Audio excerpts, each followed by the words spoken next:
It's not often a new car is actually cheaper than the model it replaces, but that's exactly how it is with the new Ford Kuga. It costs about £1,000 less than the old model, even though it's bigger and has more technology on board. For instance, you can get it with automatic boot opening simply by waving your foot under the bumper like that. This model is not fitted with that, so I'm going to have to open it manually.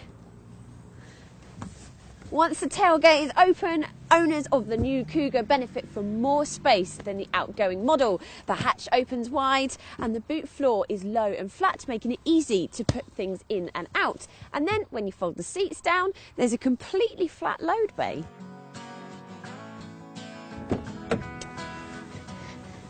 There is also more space in the back, and that's because the whole vehicle is 81mm longer than before. So there's plenty of legroom and plenty of headroom, even if you're sat behind a tall person. And it was, well, a tall person who drove here, not me. I'm only 5'4½".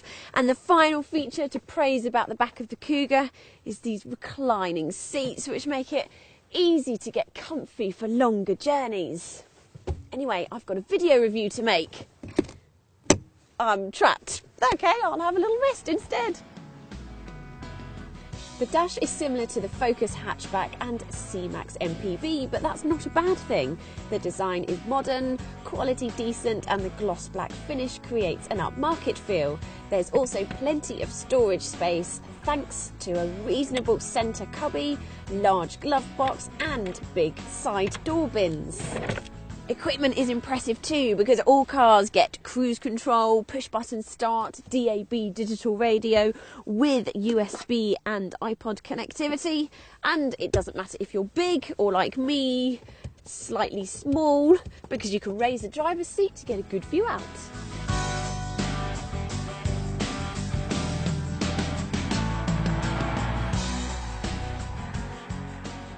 You can get the Kuga in all-wheel drive, but to maximise fuel efficiency there is also a front-wheel drive version, which in the case of the 2-litre diesel returns over 50 to the gallon.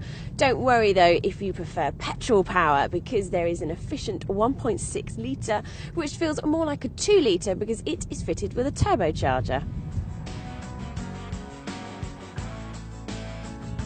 As with the Focus, the Kuga is available with Ford's latest safety equipment, such as active city stop, lane keeping aid, and the option of a blind spot monitoring system. However, all cars come with electronic anti-skid control as standard and a full 5-star Euro NCAP safety rating. In fact, it was awarded the highest overall score out of any mid-size SUV ever tested.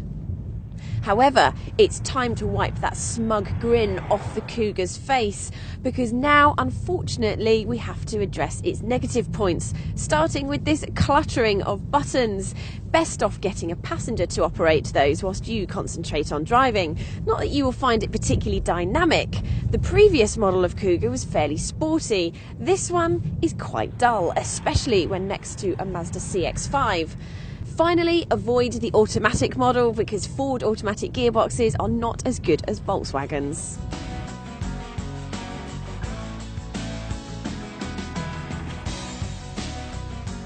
Having said all that, this mid-sized SUV is spacious, comfortable, loaded with gadgets and extremely good value.